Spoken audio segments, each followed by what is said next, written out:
Diary of a Wimpy Kid, Old School, by Jeff Kinney. Read by Ramon Diocampo. September. Saturday.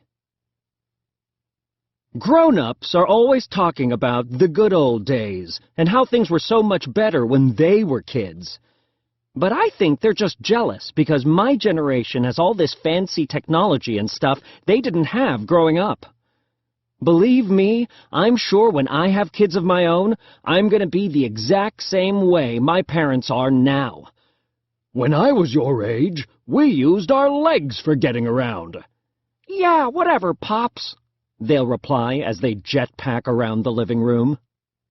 Mom's always saying that when she was younger, it was great because everybody in town knew everybody else, and it was like one giant family.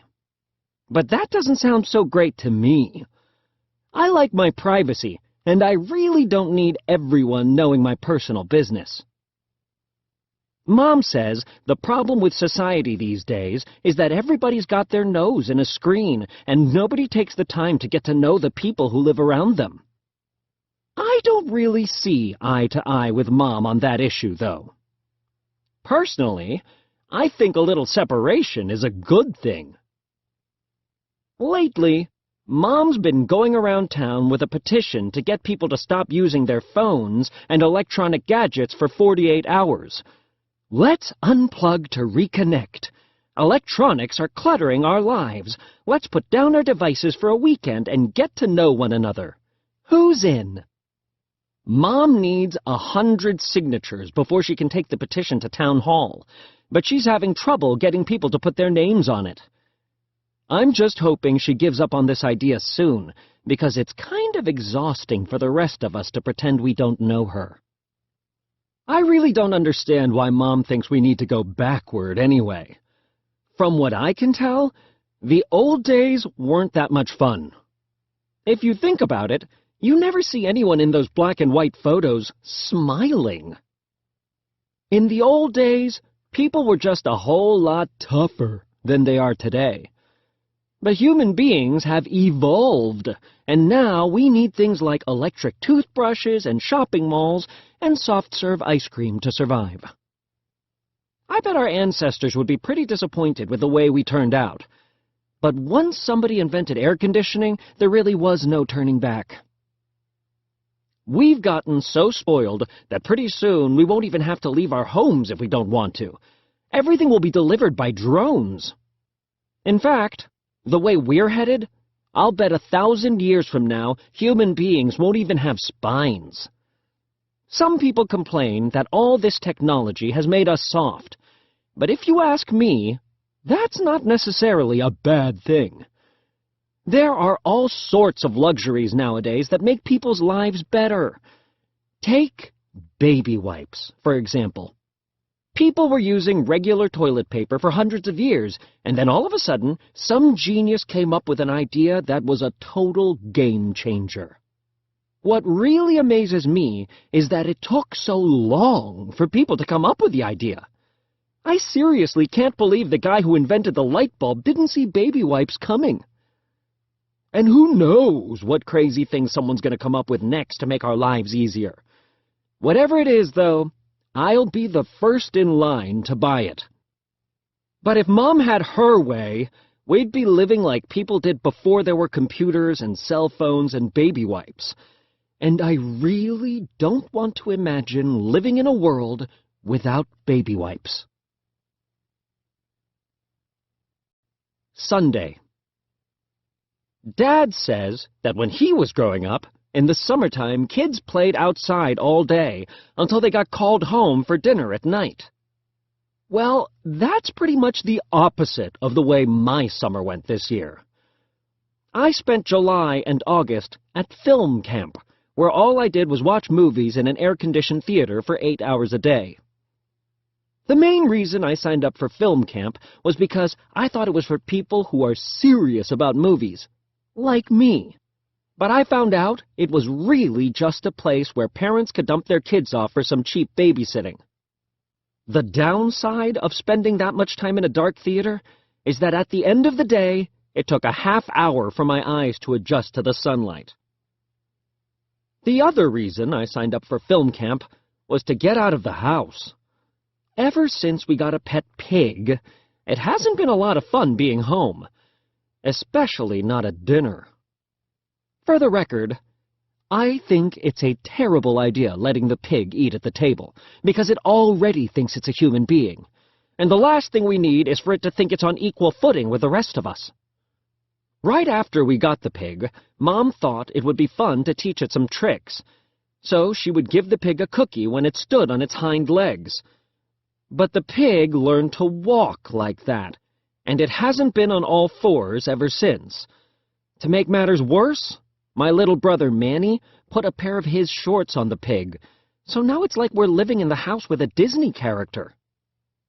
Mom used to take the pig outside, but after it started walking upright, it decided it was too good for its leash. Mom was worried that if the pig ran off, we'd never find it, so she got a collar with one of those GPS tracking chips in it. But every time Mom put the collar on the pig, within 5 minutes, it would be back off. And don't even ask me how the pig did that, since pigs don't even have thumbs. So now the pig just comes and goes as it pleases, and who knows where it spends its time. What really stinks is that I have a curfew, but the pig doesn't. I think giving the pig too many privileges is a really bad idea.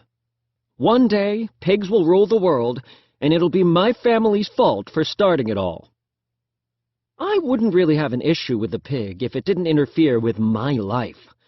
But I was late on the first day of school because it was hogging the bathroom. With the pig in the house, I was actually looking forward to school starting. But once I got there, I realized it was just the same old thing. And to be honest with you, I feel like I've been in middle school forever. I needed to mix things up a little, or I was going to go crazy. So in the first week of school, I volunteered for the Homework Buddies program. Be a buddy. Team up with an elementary school kid to lend a hand. Sign up for Homework Buddies today. But the main reason I signed up was so I could skip third period, which is music class with Mrs. Graziano.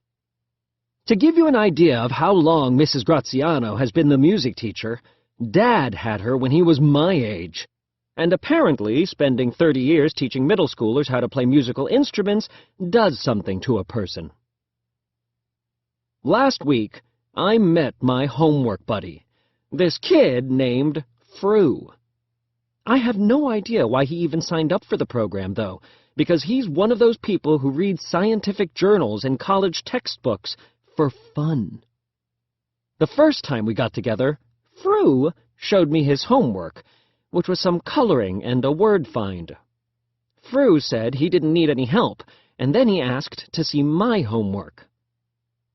I had at least an hour of math problems and a geography assignment that would have taken me another 2 hours. But Fru whipped through all of it in about 15 minutes. And he wasn't just fast, he was good. I turned in the assignments the next day, and when I got them back from my teachers, I had perfect scores. At first, I felt a little bad about getting help from a third grader, but then I realized that homework buddies are supposed to help each other out. So now, whenever me and Fru get together, I just hand him a pile of assignments and let him do his thing. The way I see it, this is working out for everyone. My only complaint about Fru is that sometimes he's too helpful. He's been getting bored with my homework, so he started making up assignments to challenge himself. The other day, he wrote a paper and attached it to my regular homework for extra credit, but luckily I checked it over before handing it in. Detecting Commutative Permeability in Physics. He had signed it by Fru, instead of by Greg Heffley. For a while, I was just glad to be getting some homework help. But recently, I've been thinking that since I'm the one who discovered Fru, I deserve some kind of credit if he goes on to do big things, like win all that money that comes with a Nobel Prize. Wednesday. As if our house wasn't crowded enough, now Grandpa is living with us. They raised the rent at Leisure Towers, and he couldn't afford to live there anymore, so Mom invited Grandpa to move in with our family. Dad wasn't so hot on the idea, even though Grandpa is his own father, but Mom says it will be just like the old days, when 3 generations lived under the same roof. I think Mom has this rosy image of the way things used to be, but I have a totally different picture of what it must have been like back then. I was actually okay with Grandpa moving in with us until I realized what it meant for me. Mom let Grandpa pick any bedroom he wanted, and, of course, he chose mine. That meant I needed to find a new place to sleep. My first thought was to go to the guest room, but I forgot that's where the pig stays, and there's no way I'm sharing the pull-out couch with a barn animal.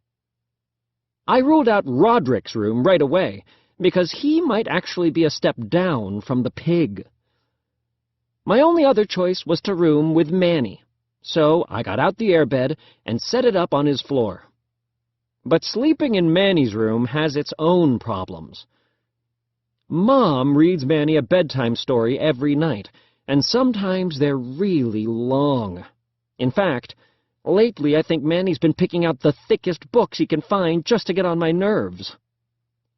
Things have been a little tense ever since Grandpa moved in. You can tell he doesn't really approve of the way Mom and Dad are raising us kids, even though he never actually comes out and says it. Mom's been trying to potty train Manny forever, and she's experimenting with something called no pants after dinner. And it's exactly what it sounds like. What's supposed to happen is that when Manny feels the urge to go, he'll run to the bathroom. But Manny just prances around all night with nothing on below the waist, and eventually he ducks behind the recliner in the family room to do his business. I don't think Dad's a huge fan of no pants after dinner, but I can tell he's even more uncomfortable with Grandpa being here to witness it. It's pretty obvious having Grandpa around is really stressing Dad out, and every time one of us kids screws up, it just makes Dad even more tense. What seems to annoy Dad the most is when one of us kids asks Mom to do something that we should be able to do ourselves.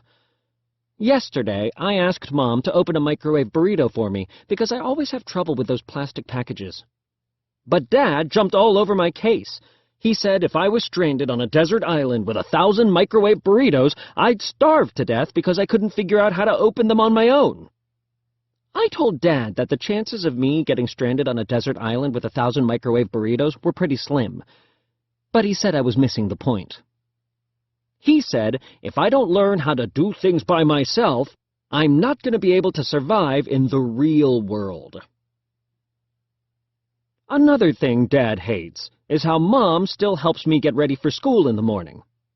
She picks out my clothes the night before, and she has a chart hanging in the kitchen to help me stay on track. I guess Dad was pretty embarrassed by the chart, because the other day he took it down. But without that thing to guide me through the morning, I got the order of things all wrong and ended up wearing socks over my shoes. These days, I think Dad's just waiting for me to screw up. This morning, I forgot to put the cap back